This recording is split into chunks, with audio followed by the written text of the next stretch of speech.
ఈరోజు మనం దేవుని వాక్యంలో నుంచి కొన్ని శ్రేష్టమైన మాటలు మనం ఎప్పుడైనా సరే వాక్యం వినేటప్పుడు అంటే ఎవరో చెప్తున్నారు అన్నట్టుగా కాకుండా దేవుడే నాతో మాట్లాడుతున్నాడని నేను అందరూ అనుకోవాలి.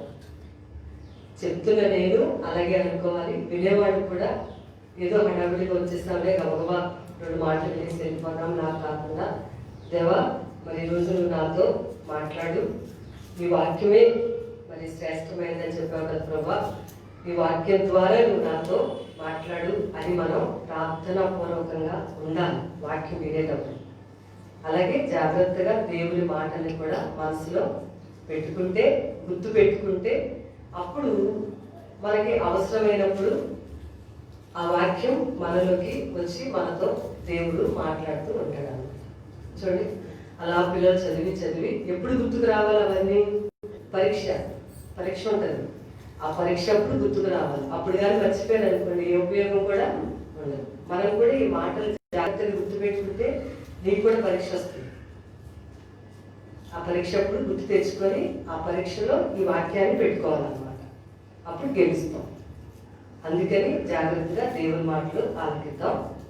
ఈరోజు లూకా సువార్త 13వ అధ్యాయంలో మొదటి 9 వచనాలు ధ్యానం చేద్దామండి.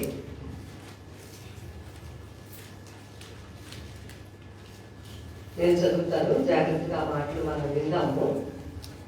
13వ అధ్యాయం లూకా సువార్త 13వ అధ్యాయంలో మొదటి వచనం నుంచి 9వ వచనం వరకు ఉన్న వాక్యాన్ని మనం ధ్యానం చేద్దాం. చూడండి, నేను చదువుతాను జాగ్రత్తగా. 13వ అధ్యాయం మొదటి వచనం. పిలాతు గలిలయులైన కొందరి రక్తము వారి బలులతో కలిపి ఉండెను.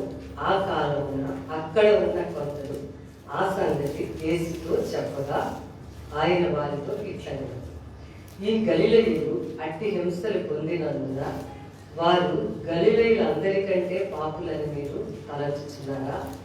కాదని మీతో చెప్పుచున్నారు. మీరు మారు మనసు పొందని ఎడల మీరందరూ అలాగే నశింతురు. మరియు సిలోయములోని గోపురము పడి చచ్చిన ఆ 18 మంది యెరూషలేములో కాపురమున్న వారందరికంటే అపరాధులని తలంచుచున్నారా? కారని మీతో చెప్పుచున్నాను. మీరు మారు మనసు పొందని ఎడల మీరందరూ అలాగే నశింతురు. 6వ వచనం చూడండి. మరియు ఆయన వారితో ఈ ఉపమానం చెప్పాడు. ఒక మనుషుని ద్రాక్ష తోటలో అంజూరపు చెట్టు ఒకటి నాటబడి ఉండెను. అతడు దాని పండ్లు వెనక వచ్చినప్పుడు ఏమీ దొరకలేదు కనుక అతడు, ఇదిగో 3 ఏండ్ల నుండి నేను ఈ అంజూరపు చెట్టున పండు వెదకవచ్చుచున్నాను కానీ ఏమీ దొరకలేదు, దీనిని నరికివేయుము, దీని వలన ఈ భూమి ఎలా వ్యర్థమైపోవాలని ద్రాక్ష తోట మాలితో చెప్పాను. అయితే వాడు, అయ్యా నేను దాని చుట్టూ త్రవ్వి ఎరువు వేయి మట్టుకు ఈ సంవత్సరం కూడా ఉండలేము, అది ఫలించినా సరే లేని ఎడల నరికించి వేయమని అతనితో చెప్పాను. ఇక్కడ రాసిన మాటలు ఏంటంటే, ముందు ఆ మాటలు చెప్తాను. పిలాతు అనేటువంటి అధికారి ఆ సంవత్సరాల్లో, ఆ పిలాతు అనే అధికారి ఒక పని చేశాడు. ఏం పని చేశాడంటే, గలిలయులు దైవ భక్తి కలిగిన వారిని చంపించేసి వాళ్ళ రక్తాన్ని తీసి అప్పుడు మరి గొర్రెలు, మేకలు, ఎడ్లు వీటికి బలులు ఇస్తా ఉండేవారు కదా, ఆ జంతువుల రక్తంతో వీళ్ళ రక్తాన్ని కూడా కలిపిస్తాడని చెప్పి కొంతమంది వచ్చి యేసు ప్రభుతో చెప్తున్నారు. ఎవరు ఈ పని చేశారట? పిలాతు అనే ఆయన ఈ పనిని చేశాడు. ఏంటి? ఎవరైతే దైవభక్తితో ఉంటారో వాళ్ళని చంపేసి వాళ్ళ రక్తం యెరూషలేము దేవాలయంలో గొర్రెలు, మేకలు, ఎడ్లను చంపి రక్తాన్ని తీసి ప్రోక్షిస్తారు కదా, ఆ రక్తంతో కలిపాడు మనుషుల రక్తాన్ని తీసుకెళ్ళి. అలా చేశాడని కొంతమంది వచ్చి పిలాతు మీద యేసు ప్రభుకి చెప్పారు. అప్పుడు యేసు ప్రభు అంటున్నారు, వాళ్ళు అలాంటి హింసలు పొందినందుకు మిగిలిన వాళ్ళందరికంటే బ్రతికిన మీరందరూ కూడా మంచివాళ్ళు అనుకుని చనిపోయిన వాళ్ళందరూ పాపులు అనుకుంటున్నారా అని ప్రశ్న వేశారు ప్రభు. వీళ్ళు వచ్చిన వాడు ఎవరు అంటే గలిలయలో ఉన్నటువంటి మిగిలిన వాడు వాడికి వచ్చి చెప్పారన్నమాట ఈ వార్త. అప్పుడు పాపులను తలుచుకుంటారు అన్నప్పుడు ఇంకొక విషయం రాసింది. ఇంకొకటి ఏం రాసిందంటే, సిలోయము అనే స్థలంలో, స్థలం పేరు సిలోయము, ఆ స్థలంలో ఒక పెద్ద టవర్ ఉండేదట. ఒక పెద్ద టవర్, గోపురము. అది మనుషుల మీద పడిపోయి 18 మంది చనిపోయారు ఒకసారి. ఇలాంటి న్యూస్ మన పేపర్లో చాలాసార్లు చూస్తూ ఉంటాం. ఇండియాలో ఎక్కువగా ఇల్లు కట్టేటప్పుడు, స్లాబ్ వేసేటప్పుడు ఇలా చనిపోయారని చెప్పి రాస్తూ ఉంటారు. అప్పుడు ఈ ఒక టవర్ కడతా ఉన్నప్పుడు ఆ గోపురం పడిపోయి 18 మంది చనిపోయారని చెప్పి కొంతమంది యేసు ప్రభుతో చెప్పారు. అప్పుడు ప్రభు అన్నారు, వాళ్ళు అలా చనిపోయారు కదా, ఇప్పుడు వాళ్ళు అలా చనిపోతే బ్రతికున్న మీరు వాళ్ళకంటే మంచివాళ్ళు అనుకుంటున్నారా? చనిపోయిన వాళ్ళందరూ అపరాధులు, అంటే వాళ్ళు ఏదో పాపం చేశారు, వాళ్ళు ఏదో తప్పు చేశారు, అందుకే వాళ్ళు అలా చనిపోయారని మీరు అనుకుంటున్నారా అని ప్రశ్న వేశారు. మీరు ఈ 2 విషయాల గురించి మీరు ఆలోచించి మీరు అలా అనుకున్నట్లయితే కనుక మీ మనస్సులు మారకపోతే మీరు వాళ్ళకంటే కూడా ఘోరమైన వ్యక్తులే అని యేసు ప్రభు ఇక్కడ చెప్పారు. 2 విషయాలు జరిగాయి. రెండింటిలో కూడా కొంతమంది చనిపోవడమే జరిగింది కదా. చనిపోయిన వాళ్ళు కూడా ఫస్ట్ కాంటెక్స్ట్ లో ఎవరంటే భక్తి కలిగిన వాళ్ళు చనిపోయారు. తర్వాత ఏమో కన్స్ట్రక్షన్ లో చనిపోయారు. అది పడి చనిపోయారు కొంతమంది. యేసు ప్రభుకి ఈ వార్త వచ్చి చెప్తున్నారు, ప్రభా మరి గలిలీలో చాలా దైవభక్తి కలిగిన వాళ్ళు నీ పిల్లలు ఎత్తి చంపించాడు. భక్తి పరులు అనేటువంటి వాళ్ళ రక్తాన్ని ఈ గొర్రెలు మేకల రక్తంతో కలిపాడేంటి అంటే, వాళ్ళు అలా చచ్చిపోయారు కాబట్టి మేము మంచోళ్ళం అని బతికాము అనమాట అని యేసు ప్రభుకి చెప్తున్నారు అనమాట.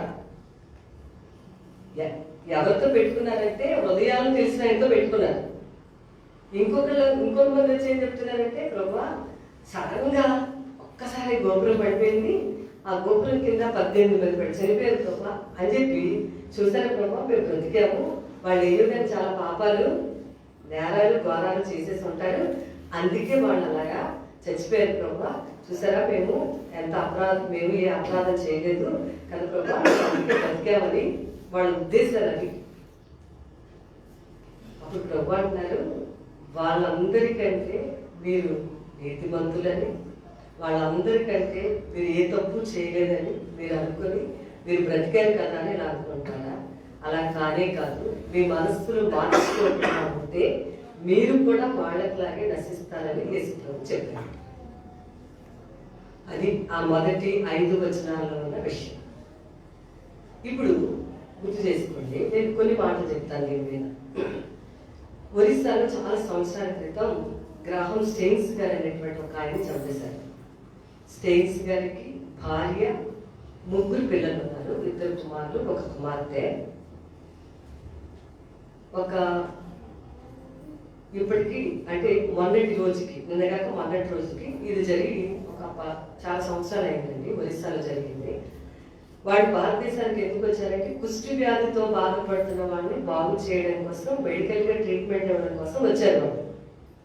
వాళ్ళని మనోహర్పూర్ అనే ప్రాంతంలో స్టెయిన్స్ గారు తన జీప్లో తన 2 కొడుకులు పడుకుని ఉన్నప్పుడు కొంతమంది ఆయన్ని తగలపెట్టేసి కాల్చి చంపేశారు. అప్పుడు చాలా గొడవలు అయ్యాయండి. ఆ గొడవల్లో అలా జరిగింది. జాగ్రత్త వినండి, వాళ్ళు విశ్వాసంలో పరిపూర్ణులు, వాళ్ళు దేవుని కోసం మరణించడానికి కూడా రెడీ. ఒకవేళ మరణించితే దేవుని రాజ్యానికి వెళ్ళే అంత నీతిమంతులు. దేవుని స్తోత్రం అనేది మనం ఇంకా అంత మెచ్యూరిటీ రాలో మనకి. ఇంకా ఒకవేళ వాళ్ళు చనిపోతే దైవ రాజ్యానికి చేరతారు. దేవుని రాజ్యానికి యోగ్యులు, దేవుని రాజ్యానికి వెళ్ళడానికి సరిపోయిన వాళ్ళు. కాబట్టి దేవుడు ఏం చేశాడంటే, మరి వాళ్ళు త్యాగం చేసే అంతటి మిషనరీస్, వాళ్ళ ప్రాణాన్ని త్యాగం చేయడం. వాళ్ళ భార్య కూడా చంపిన ఆయన్ని క్షమించింది కూడా ఆమె. తర్వాత అతను కూడా ప్రభువు నమ్ముకున్నారు. ఆ తర్వాత జరిగిన విషయాలు అవనుకోండి. అసలు విషయానికి వద్దాం. ఇప్పుడు వింటున్నప్పుడు మరి ఇలా యేసు ప్రభు గురించి తెలియని వాళ్ళకి, తెలిసిన వాళ్ళకి కూడా కొన్ని అనుమానాలు ఉంటాయి. ఏమనుమానం ఉంటుందంటే అంత భక్తి కలిగిన ఆయన ఎందుకు చనిపోయినట్టు, అంత దైవభక్తి కలిగిన అతను పిల్లలతో సహా అయ్యో పాపం చిన్నపిల్లలు, చాలా చిన్నపిల్లలు అంటే అతను యోగ్యుడని దేవుడు ఎంచుకున్నాడు కాబట్టి, విశ్వాసంలో పరిపూర్ణుడని దేవుడు ఎంచాడు కాబట్టి, ఇతను ఇప్పుడే చనిపోతే దేవుడు రాజ్యానికి చేరతాడు, ఇతను ఇచ్చిన ఆత్మలకు వెళ్ళడని దేవుడికి తెలుసు కాబట్టి దేవుడు అతని ఏర్పాటు చేస్తున్నాడు. దేవుడి స్తోత్రం. నువ్వు నేను ఇంకా యోగ్యులే కాలం, ఇంకా విశ్వాసంలో అంత పరిపూర్ణత లేదు.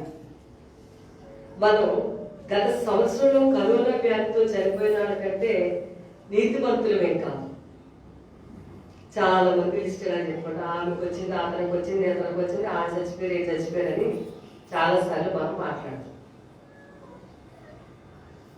వాళ్ళందరూ పాపాత్ములను మన పుణ్యాత్ములు అని కాదు. వాళ్ళు వచ్చిన విశ్వాసంలో నిలబడతారని వాళ్ళకి వచ్చింది, మనకు వచ్చిన విశ్వాసంలో కింద పడతామని రానివ్వలేదు అనమాట. అర్థమైందండి? చిన్న చిన్నదానికి కింద మీద కాపామని పడి ఎందుకు చేస్తాం దేవుడు అని దేవుడు పడి ఏడుస్తారని చెప్పి వీళ్ళకి ఎట్లాంటివి కూడా వస్తే అట్లా అని చెప్పేసి బ్రతికించాడు అనమాట. ఇంకొక సంవత్సరంలోకి వచ్చాను దేవుడి స్తోత్రాలు. ఒకవేళ దేవుడి సన్నిధికి సేవకులే వెళ్ళారనుకోండి, దేవుడిని సేవ చేస్తారు కదండి, అంత గొప్ప సేవకులు వాళ్ళు ఎలాగైనా చనిపోయారని ఈ చిన్న పొరలు అర్థం కాదు. వాళ్ళు యోగ్యులు, వాళ్ళు సరిపోయిన వాళ్ళు. వాళ్ళు చనిపోతే దేవుడి రాజ్యానికి వెళ్తారు. మనం ఇక్కడ భూమి మీద విడిస్తే అప్పుడే దేవుడి రాజ్యానికి చేరడానికి మనకి ఇంకా అంత లేదు. అందుకే ఇంక ఇక్కడ ఉంచాడు. ఇంకా బాగా సరిదిద్దుకొని సరి చేసుకోండి, మీకు ఇంకొక సంవత్సరం ఆయుష్ ఇస్తాను, ఇంకో సంవత్సరం పొడిగిస్తానని 2021కి దేవుడు మనల్ని తీసుకొచ్చాడు. దేవుడికి స్తోత్రం. అందుకనే ఇలాంటి ప్రశ్నలు వేసుకునే ముందు ఇవి తెలుసుకోవాలి. ముందు మనం ఆ కరోనా వ్యాధితో సడన్ గా చచ్చిపోతే నరకంలోకి పోవాలని, వీళ్ళు నరకంలోకి వెళ్ళకూడదని ఉద్దేశించేత దేవుడు మనం బ్రతికించాడు. కాబట్టి అర్థమైందా నేను చెప్పిన మాట? వాళ్ళు సిలోయము గోపురం పడి చనిపోయిన వాళ్ళు పాపాత్ములని కాదు. లేకపోతే వాళ్ళు కొంతమంది గలిలీల రక్తం తెచ్చి వీళ్ళ రక్తంతో, గొర్రెలు జంతువుల రక్తంతో కలిపినందుకు వాళ్ళు పాపాత్ములు కాదు. మనస్సు మార్చుకోకపోతే, నూతన సంవత్సరంలో దేవుని కొరకు ఫలించకపోతే మీ పరిస్థితి వాళ్ళ పరిస్థితి కంటే ఘోరంగా ఉంటది అని చెప్పి ప్రభు ఎప్పుడు కూడా ఒక ఉపమాన రూపంలో చెప్తారు మాటలు. ఇప్పుడు ఆ ఉపమానంలోకి వద్దాం. అది పైన జరిగిన విషయం, కింద చెప్పే విషయాన్ని ఇప్పుడు చదివాను. ఆ విషయాన్ని మీకు వివరిస్తాను. ఏం జరిగిందంటే ప్రభు ఒక ఉపమానం చెప్పారు. ఒక పెద్ద ద్రాక్ష తోట ఒకటి ఉంది. దాంట్లో ఏ చెట్టు నాటారు? అంజూరపు చెట్టు నాటారు. నాటిన తర్వాత యజమానుడు ఒకరోజు వచ్చాడు. ఒక తోట మొదలు పెట్టారని, తోటకి కాపలా కాయడానికి ఉంటారు కదా అండి, అలా ఒక తోట మొదలు పెట్టారు. మీరు ఎప్పుడైనా ద్రాక్ష తోటలు చూసారు? మీరు ద్రాక్ష తోటలు చాలా బాగుంటాయి. దాని మధ్యలో ఒక అంజూరపు చెట్టు, excellent fruit in the Israel country. అంజూరపు చెట్టు చాలా శ్రేష్టమైన చెట్టు. ఇజ్రాయెల్ దేశంలో అన్ని రకాలుగా అద్భుతమైనటువంటి ఫలాన్ని ఇచ్చేది అంజూరపు చెట్టు. అంజూరపు కాయలు చాలా ఉపయోగకరమైనటువంటివి, ఈవెన్ మెడికల్గా కూడా. చూడండి, అంజూరపు చెట్టు మొత్తని చేసి ఆ గాయానికి పెడితే తగ్గిందని బైబిల్లో రాసింది గుర్తుందా మీకు? అంటే మెడికల్గా ఒక మందులాగా కూడా పనిచేస్తుంది. ఏది? అంజూరపు కాయలు ఒక మందు. ఈ చూడండి, ఇరిగిపోయినట్టుకి కట్టు కడితే ఆ అంజూరపు మొత్తతోనే సెపరేట్ అయిపోతుంది అట.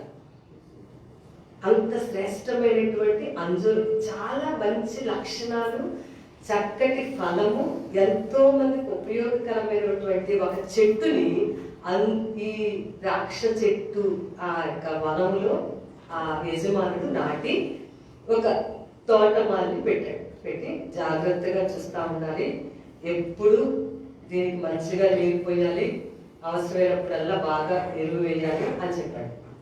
వెళ్ళిపోయాడు యజమాని. ఇప్పుడు తోటమాలి ఇదంతా చూసుకుంటాడు అన్నమాట. దానికి చక్కగా నీళ్లు పోయడం, ఎరువు వేయడం, ఇవన్నీ చేస్తుంటే ఒకసారి యజమానుడు తోట ఎలా ఉందో చూద్దామని వచ్చాడు. వచ్చినప్పుడు అక్కడ అంజూరపు పండ్లు ఏమన్నా ఉన్నాయేమోనని వెతకటానికి వచ్చాడు యజమాని. ఏ తోటలో ఏం పెట్టారు? ద్రాక్ష తోటలో అంజూరపు చెట్టుని పెట్టారు. చూస్తే ఒక్క పండైనా ఆయనకి కనిపించలే. ఎన్ని సంవత్సరాలైనా మొక్కలు నాటి? 3 సంవత్సరాల సమయం పట్టిందట. 3 సంవత్సరాలకి అప్పుడు ఇంకా యజమాని అన్నాడు, తోటమాలతో చెప్తున్నాడు, బాబు ఎందుకు వచ్చింది నీకు ఇది? ఇది భూమి మీద ఉండటం వల్ల ఆ స్థలం వేస్ట్ అయిపోయిందంట యజమానుడికి. చెప్పండి, ఏం వేస్ట్ అయిందంట? స్థలం వేస్ట్ అయిపోయింది. ఒక్క పండైనా దీనికి లేదు కదా, ఎందుకు దీనికి ఒక పండైనా లేకపోతే దీన్ని ఉంచాడు, దీన్ని తీసి అవతల పడేసేయమని చెప్పాడు యజమాని. ఎవరితో చెప్పాడు ఈ మాట? ద్రాక్ష తోట కాసే ఆ వ్యక్తితో ఈ మాట చెప్తున్నాడు. చెప్పినప్పుడు వెంటనే ద్రాక్ష తోట కాసే కాపలాదారు ఆ తోటమాలి అన్నాడు, అయ్యా దయచేసి ఈ ఒక్క సంవత్సరానికి ఉంచండి ఈ మొక్కని. నేను ఈసారి బాగా బ్రతిమాలుతున్నాడు అన్నమాట, కన్నీళ్ళు కాలుస్తున్నాడు, దుఃఖపడుతున్నాడు. ఈ చెట్టుని పెంచాడేమో, ఈ చెట్టుని నాటాడు, ఈ చెట్టుని పెంచి ఆ చెట్టుకు కావాల్సినవన్నీ చూసుకున్నాడేమో, అది చచ్చిపోతుంది అని అంటే ఆ తోట మనకి ఇష్టం లేదన్నమాట. యజమానితో చెప్పాడు, మీరు ఎట్లయినా సరే దాన్ని మీరు అసలు తీయద్దు, దయచేసి ఒక్క సంవత్సరం 2021 సంవత్సరం అంతా ఉంచండి, దీనికి బాగా నీళ్లు పోస్తాను, బాగా త్రవ్వుతాను, బాగా నీళ్లు పోస్తాను, బాగా ఎరువు ఇంకా వేస్తాను. ఈసారి ఫలించిందా సరే, ఫలించకపోతే మీరు మరలా సంవత్సరానికి వచ్చినప్పుడు దీన్ని నరికి వేసేయండి అని తోటమాలి యజమానితో చెప్పాడు. చూడండి జాగ్రత్తగా, మన కోసమే మాట. మనకి కరోనా వ్యాధి నుంచి ఇంకొక సంవత్సరం ఇవ్వబడింది. చాలా మంది అదిగో ఆ ముందు వచనాల్లో ఉన్న వాళ్ళు చాలా మంది వెళ్ళిపోయారు. మనం ఏ కారణాల చేత వాళ్ళు వెళ్ళినా అది దేవుని పిలుపు అనే విషయం మీరు మర్చిపోకూడదు. అంతేకాదు వాడు దేవుని రాజ్యానికి యోగ్యులైన వారని, వారు దైవ రాజ్యానికి చేరేవారని, అందుకే దేవుడు వాడని ఏర్పాటు చేసుకున్నాడని దేవుని పిల్లలుగా మీకు జ్ఞాపకం చేస్తాం. ఇప్పుడు మనం ఇంకొక సంవత్సరము మనము వచ్చాము. 2021 సంవత్సరంలో ఇంకొక రోజు, ఇంకొక వారం అయితే ఇలా కూడా అయిపోతుంది. ద్రాక్ష తోట అనేది సంఘానికి గుర్తు. ద్రాక్ష తోట అసలు ఇశ్రాయేలు జనాంగానికి గుర్తండి.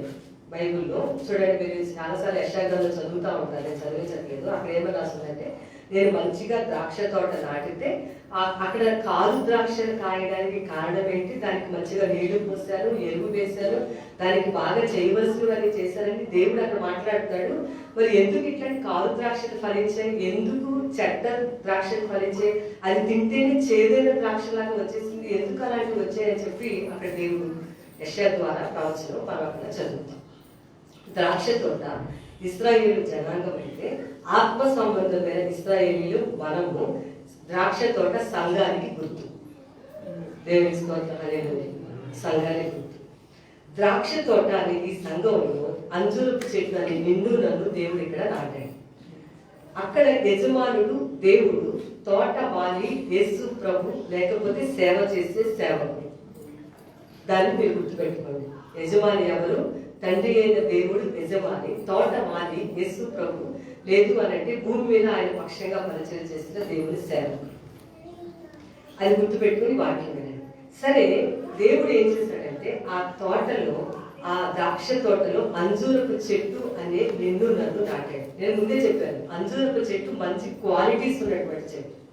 నేను ఎంతకు ముందు కూడా అంజూరపు చెట్టు గురించి చాలా సంవత్సరాల క్రితం మాట్లాడాను. ఇక్కడ మెడికల్గా ఉపయోగపడుతుంది. ఆ అంజూరపు చెట్టు తాలూకా ఆకులని ఈ ఇల్లు కట్టేటప్పుడు ఇళ్ళ పైన వేసుకుంటారు వాళ్ళు. ఇంకా ఏం చేస్తారు తెలుసా? ఆ చెట్లు కొమ్మల క్రింద కూర్చుంటే చల్లగా ఉంటుందట. అంజూరపు ఆకుల కింద కూర్చుంటే మంచి బిజినెస్ ఫ్రూట్స్, ఏంటి వ్యాపార సంబంధమైనటువంటి ఫ్రూట్స్ అన్నాడు. అంతేకాదు కాయలుగా ఉంటే తినొచ్చు, పండ్లుగా ఉంటే తినొచ్చు, ప్లస్ వ్యాపారానికి కూడా ఉపయోగపడుతుంది. అంటే ఒక అంజూరపు చెట్టుకి ఇన్ని మంచి లక్షణాలు పెట్టి దేవుడు చక్కగా సంఘంలో నిన్ను నన్ను అట్లా ఆయన ఏర్పాటు చేసుకున్నాడు. దేవుని స్తోత్రం. హల్లెలూయా, హల్లెలూయా. అట్లా ఏర్పాటు చేసుకున్నాడు. ఇక్కడ రాస్తుంది, ద్రాక్ష తోటలో అంజూరపు చెట్టు ఒకటి నాటినప్పుడు నాటబడి ఉండేను, దాని పండు వెనక వచ్చినప్పుడు ఏమీ దొరకలేదు. ఇప్పుడు మన జీవితంలో జాగ్రత్తగా చెప్పే మాట వినండి. సంఘము అంటే దేవుని ఇల్లు అని అర్థం. సంఘము అంటే దేవుని ఇల్లు. సంఘంలోకి వచ్చే వారందరూ ఎక్కడ ఉన్న వాళ్ళైనా సరే వాళ్ళు సంఘ సభ్యులు. అంటే ఒక ఇల్లు, ఇంట్లో ఉన్న అమ్మ, నాన్న, అక్క, చెల్లి, తమ్ముడు, అన్నయ్య, వీళ్ళందరూ ఏమవుతారు? కుటుంబ సభ్యులు అవుతారు కదా. ఒక ఇంట్లో ఉంటే కనుక అమ్మ, నాన్న, అక్క, చెల్లి, తమ్ముడు, వీళ్ళందరూ కుటుంబ సభ్యులు అవుతారు. సంఘంలో అందరూ కూడా ఒక కుటుంబానికి చెందిన సభ్యులు. సంఘానికి దూరంగా ఉండడం వలన, సంఘానికి వేరుగా ఉండటం వలన, అంటే దేవుని శరీరానికి వేరుగా ఉండడం. చూడండి, చెయ్యి నేను నీతో ఉండను అని చెప్పి ఆ చెయ్యి బయటికి వెళ్ళిపోయింది అనుకోండి, అంతెందుకు ఏదో యాక్సిడెంట్లు అవుతాయండి. యాక్సిడెంట్లు అవుతున్నప్పుడు చెయ్యికి ఏదో డ్యామేజ్ అవుతుంది, ఫ్రాక్చర్ అవుతుంది, కాలు ఏదో ఇరిగిపోతుంది. ఒక ఫొటోస్ లో మనం చూస్తూ ఉంటాం, చెయ్యి కట్ అయిపోయి పడిపోయి ఉంటుంది. ఆ చెయ్యి బాగా ఫలిస్తుందా, ఫలించదా? కట్ అయిపోయి పడిపోయిన చెయ్యి మొక్క, కట్ అయిపోయి పడిపోయిన కాలు మొక్క ఫలిస్తుందా? అభివృద్ధి చెందిద్దా? చెందదు. నీవు దేవుని సన్నిధిలో ఉంటేనే నువ్వు ఫలిస్తావు. వేరుగా ఉండటం వల్ల ఫలింపు అనేది జరగదు. అర్థమవుతుంది చెప్పిన వాక్యం. ఇది ఒక దేవుని యొక్క శరీరం. శరీరంలో ఉన్న ఏ అవయవమైనా, అంటే ఏ మనిషి అయినా దైవ సన్నిధికి దూరం అయితే ఆ మనిషి ఫలించడు. చెయ్యి వేరైపోయి పడిపోయిన సందర్భాలు, యాక్సిడెంట్లు, కాళ్ళు వేరైపోయి, తలలు వేరైపోయిన సందర్భాలు పేపర్లో బోల్డెన్ సార్లు చూసాము. వేరైపోయిన తల ఎప్పుడైనా బాగా జ్ఞానంతో మాట్లాడుతుందా? వేరైపోయి పడిపోయినటువంటి చెయ్యి రోజు రోజుకి బలం తెచ్చుకుంటుందా? వేరైపోయి పడిపోయిన కాలు రోజుకి రోజుకి కూడా బాగా అభివృద్ధి చెందిద్దా? చెందదు. దానికి ఎన్నో తిప్పలు పడి సర్జరీల మీద సర్జరీలు చేసి చివరికి కుదరగా ప్లాస్టిక్ చేయి పెట్టి ఇలా చేస్తూ ఉంటాను. నేను ఈ మాటలో మీకు చెప్తున్న మాట ఏంటంటే, మనల్ని దేవుడు దైవ సంఘములో ఏర్పాటు చేసుకున్నప్పుడు, ఆ ఏర్పాటులోకి నువ్వు ఈ రోజు వచ్చి ఉన్నప్పుడు నువ్వు ఖచ్చితంగా దేవుని సన్నిధిలో ఉంటేనే ఫలించడానికి వీలవుతుంది. దేవుని స్తోత్రం. దైవ సన్నిధిలో లేకపోతే ఫలించము. ఇది అందరికీ ఒకటే సూత్రం. కింద సంవత్సరం అంతా మనం చర్చ లేదు అనుకుని చాలా బాధపడతాయి. ఇప్పుడు చర్చ వచ్చిన తర్వాత ఆదివారం వచ్చేవాళ్ళు ఒకళ్ళు ఉంటారు, నెలకు ఒకే ఒక ఆదివారం వచ్చేవాళ్ళు కొంతమంది, సంవత్సరానికి ఒకసారే వచ్చేవాళ్ళు కొంతమంది, సంవత్సరానికి 4-5 సార్లే వచ్చేవాళ్ళు కొంతమంది ఉపవాస ప్రార్థనలకు వచ్చేవాళ్ళు మానేసేవాళ్ళు కొంతమంది, అసలు పూర్తిగా ఆదివారాలు కూడా సెలవు పెట్టేసి ఏళ్ళొప్పి కాళ్ళొప్పి అని చెప్పేవాళ్ళు కొంతమంది. దైవ సన్నిధికి నువ్వు దూరంగా ఉంటే నువ్వెన్నడూ కూడా ఫలించలేవు. కాలు చేయి తల వేరైపోతే ఫలించదు, అభివృద్ధిలోకి రాదు, బలం తెచ్చుకోలేదు, ఉన్న బలం కూడా ఎలా పోగొట్టేసుకుంటుందో. అవునండి, అలా అయినప్పుడు ఉన్న బలం కూడా పోతుంది. నీకేదో కొంచెం బలం ఉంటే ఓపిక ఎట్లా కూడా తిరుగుతున్నావు, ఆ చెయ్యి అట్లా పడిపోతే నువ్వు ఎలా బలవంతులు అవ్వగలవు? ఆ చెయ్యి బాగుంటేనే బలంగా తయారవుతావు కదా. అంటే నువ్వు దేవుని సన్నిధిలో ఉండకపోయినట్లయితే, ఇప్పుడు అవకాశం వచ్చింది, గత సంవత్సరం అవకాశం లేదు, ఇప్పుడు కూడా మనం అట్లాగే తయారవుతాం. రాబోయే రోజులు ఎలా ఉంటాయో తెలియదు, రాబోయే రోజులు ఎలా ఉంటాయో చెప్పలేదు. ఇప్పుడు అవకాశం వచ్చింది అంతే, వచ్చిన అవకాశాన్ని ఉపయోగించుకోవాలి. అది గృహ ప్రార్థనైనా ఉపయోగించుకుని దేవుని సన్నిధికి రావాలి. అది దైవ సన్నిధి అనే విషయాన్ని మర్చిపోవాలి. జీవన పోరాటాలలో ఇరుక్కోకూడదు, సుఖ సంబంధమైన జీవితానికి అలవాటు పడకూడదు. నేను ఎప్పుడు కూడా చెప్తున్నాను, సుఖ సంబంధమైన జీవితానికి అలవాటు పడతావు, నువ్వు సుఖంగా ఉండలేవు అని ఖచ్చితంగా నేను చెప్పను. దైవ సన్నిధికి వచ్చే విషయంలో రాజీ పడిపోతా ఉంటే ఫలింపు అనేది జరగదు. నేను ఒక శ్రేష్టమైన ఫలంగా ఉండాలని దేవుడు ఇంకొక మాట చెప్తాను, పాఠాలు అంతా చెప్పాక పరీక్ష పెడతారు. అవునా కదా? సిలబస్ అంతా అవ్వాలండి. సిలబస్ అంతా అయిన తర్వాత ఎగ్జామ్ ఉంటుంది. సిలబస్ అంతా అవ్వకముందు పరీక్ష పెడితే ఈ స్టూడెంట్స్ అందరూ కూడా గవర్నమెంట్ మీద ధర్నా చేసి ఒక 10 మార్కులు 5 మార్కులు వేయించుకుంటారు. వెయ్యాలి కూడా, ఖచ్చితంగా వేస్తారు కూడా. ఎందుకు వేస్తారు? వాళ్ళ సిలబస్ వాళ్ళకి చెప్పలేదు కదా, అంత టైం వాళ్ళు ఇవ్వలేదు కాబట్టి సిలబస్ తగ్గిస్తారు. అవసరం ఈ సంవత్సరం అలాగే అయింది, సిలబస్ తగ్గించేస్తారు. మొన్న పాట అంతా తగ్గించేస్తారు. చాలా తక్కువ దాంట్లో ముందుకి వెళ్ళాలి పిల్లలు, సంవత్సరం వేస్ట్ అవ్వకుండా ప్రయత్నిస్తారు. నీకు కూడా సంవత్సరాలు అవకాశం ఇస్తాడు దేవుని, సహవాసం వచ్చే అవకాశాలు ఇస్తాడు దేవుడు, దేవుని సన్నిధికి వచ్చే అవకాశాలు ఇస్తాడు, చక్కటి ఉపదేశాలు ఇదే అవకాశం ఇస్తాడు. నీవు దాన్ని ఉపయోగించుకోవటం అనేది నీ చేతుల్లో. ఇక్కడ ఈ విషయంలో బలవంతం చేయబడదు. ఎవరి నిర్ణయం వాళ్ళు మనం చెప్పడం వరకే. నేను నా దగ్గర నుంచి చెప్పడం వరకే, మేము కూడా చేయాల్సి ఉంటుంది. కాబట్టి అంటే దేవుడు మనల్ని మన సామర్థ్యం కంటే ఎక్కువ ఎక్స్పెక్ట్ చేయడు మనల్ని. నువ్వు ఎన్ని సంవత్సరాలు ఆయన రక్షించబడి అంత మేరకే నేను ఎక్స్పెక్ట్ చేస్తాను. లేకపోతే ఎన్ని సంవత్సరాలు అయింది దేవుని వాక్యం వినడం మొదలుపెట్టి దేవుని సన్నిధికి వచ్చి నేను అంతవరకే నేను దేవుడు నీకు మొయ్యలేని భారాన్ని కానీ తక్కువ జీతం ఇచ్చి ఎక్కువ పని చేయించినట్లుగా దేవుడు చేయడు అసలు. దేవుడికి స్తోత్రం, హల్లెలూయా. తక్కువ జీతం ఇచ్చి రోజంతా పని చేయించుకుని ఉద్యోగాలు కాదు. ఎంత మేరకు నేను పోషిస్తాడో వాక్యంతో, ఎంత మేరకు నేను ఉపవాస ప్రార్థన చేసుకోవడానికి అవకాశం ఇచ్చాడో, ఎంత మేరకు గృహ ప్రార్థనకి రావడానికి, దేవుడి సన్నిధికి రావడానికి దేవుడు నీకు అవకాశం ఇచ్చాడో అంతవరకే నేను ఎక్స్పెక్ట్ చేస్తాను. అయితే ఎన్ని సంవత్సరాలు అయితే నువ్వు రక్షించబడి, ఇంకొక సంవత్సరం మనకి ఇవ్వబడింది. ఎన్ని సంవత్సరాలు అయితే రక్షించబడి, ఇట్లా ఈ లెక్క చూసి కరెక్ట్ గా లెక్క ప్రకారం వస్తాడు దేవుడు. ఇప్పుడు ఇంకా ఎక్స్టెన్స్ ఇంకా చాలా పెంచాడు దేవుడు. అంజూరు చెట్టు 3 సంవత్సరాలు కాదు పండు రావాల్సింది, సంవత్సరం లోపే పండు వచ్చేస్తాయి దానికి. అయినా సరే టైం ఇచ్చి, అంటే సామర్థ్యం చూస్తాడు, లెక్క చూస్తాడు, ఇంకా టైం ఇస్తాడు, ఇంకా టైం ఇస్తాడు. ఎందుకనంటే పండు రావాలి, ఫలించాలి అని ఇంకా టైం ఇస్తాడు. ఎక్స్ట్రా టైం ఇచ్చాడు. 1 ఇయర్ అయిపోయింది, 2వ సంవత్సరం చూశాడు అంజూరం చెట్టు, ఫలం లేదు. 3వ సంవత్సరం వచ్చి చూశాడు, అసలు ఏ ఫలం లేదు, చెట్టు మాత్రం చక్కగా అట్లా ఉందామా, చక్క చెట్టు అలా కనిపిస్తుంది, ఫలింపు లేదు, ఫలించటం లేదు. సో దేవుడు నిజంగా వాక్యాన్ని బట్టి నేను మీకు చెప్తూ ఉన్నాను. సంవత్సరం అనే దయా కిరీటం దేవుడు మనకి ఇచ్చాడు. ఈ సంవత్సరం 2020 దేవుని స్తోత్రం.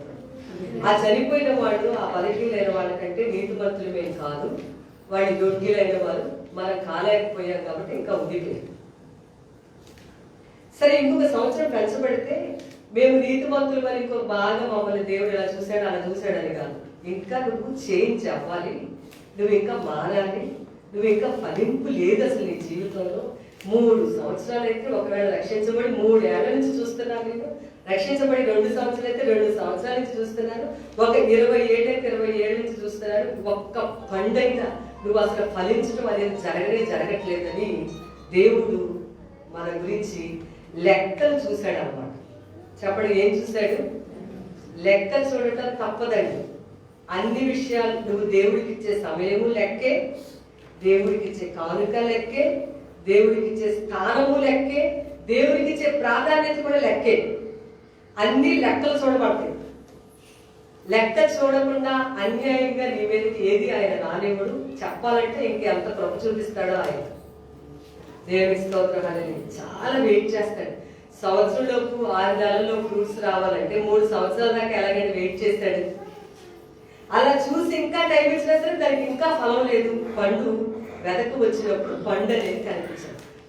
చూడండి, మనం ఫలించాలి అని అంటే కనుక దైవ సన్నిధిని ఉంటేనే మనం ఫలించడానికి వీలు. నేను చెప్పాను, సంఘము అనేది దేవుని యొక్క శరీరము. ఈ అవయవాల్లో ఏదైనా సరే శరీరంలో నుంచి బయటికి వెళ్ళిపోతే ఎట్లాగైతే పనికి రాకుండా పోతుందో, దైవ సన్నిధికి రాకపోతే మనం కూడా దేవుని దృష్టిలో ఉపయోగం లేని వారులాగా అయిపోతా ఉంటాం. దేవుని సన్నిధి చాలా శ్రేష్టమైనది. దేవుని స్తోత్రం అనేది మనం దైవ సన్నిధి అనేది అది ఒక ఉపవాస ప్రార్థన దేవుని సన్నిధి, ఒక గృహ కూడిక దేవుని సన్నిధి, ఒక ఆదివారం ఆరాధన కూడా దేవుని యొక్క సన్నిధి. మనం ఈ ఫలించే విషయంలో ఎదగాలి కానీ దిగజారకూడదు. ఎట్లా ఉండాలండి?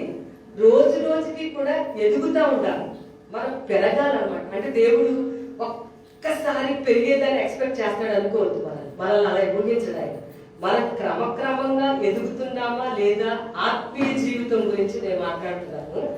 శరీర సంబంధమైన కారుల్లో పెరిగారా, లేకపోతే ఇళ్లలో పెరిగారా, బంగారం పంటలో పెరిగారా, బట్టలు బాగా కట్టుకోవడంలో పెరిగారా, ఆ లెక్కలు వేయబడవు. ఆత్మలో ఎదిగావా లేదా, ప్రార్థనలో ఎదిగావా లేదా, వాక్యంలో ఎదిగావా లేదా, సహవాసంలో ఎదిగావా లేదా, నువ్వు ఎదుగుతున్నావా వెనక్కి వెళ్తున్నావా? కొంతమంది పొరలు సరిగొడవండి వాళ్ళు ముందుకు కాదు. భారతదేశంలో ఉన్నటువంటి క్రాక్స్ అంటే పీతలు ఉంటాయండి. వీటికి అలవాటంట ముందుకెళ్ళేదాన్ని ఎప్పుడు వెనక్కి లాగటం. మనల్ని ఎవరు వెనక్కి లాగక్కల, మనం వెనక్కి వెళ్ళిపోతా ఉంటాం. క్రాక్స్ చూసారా, పీతలు ఉంటాయి కదా, ఆ ముందున్న దాన్ని వెళ్తా ఉంటే వెనక్కి పట్టుకుని లాగి కింద పడేస్తాడ. దానికి ఉన్న లక్షణం ఇండియాలో వాటికి ఇంకా ఎక్కువ ఉందట లక్షణం. మనల్ని ఎవరు లాగక్కల్లా, మనమే వెనక్కి పడతాం. మనకి ఎవరు వచ్చి అనకుండానే కింద ముందే మనం వెనక్కి వచ్చేస్తూ ఉంటాం. ఉపవాస ప్రార్థనలు వెనక్కి వస్తాం. ఏ విధంగా ఫలిస్తారండి? ఫలించాలి అని బైబిల్ చెప్తుంది దేవుడు. ఉపవాస ప్రార్థనకి సెలవు పెడతాం, గృహ ప్రార్థనల సెలవు. వాళ్ళు ఎవరు లాగక్కల, వాళ్ళ మీద వీళ్ళ మీద మనం చెప్తాం సాగులు.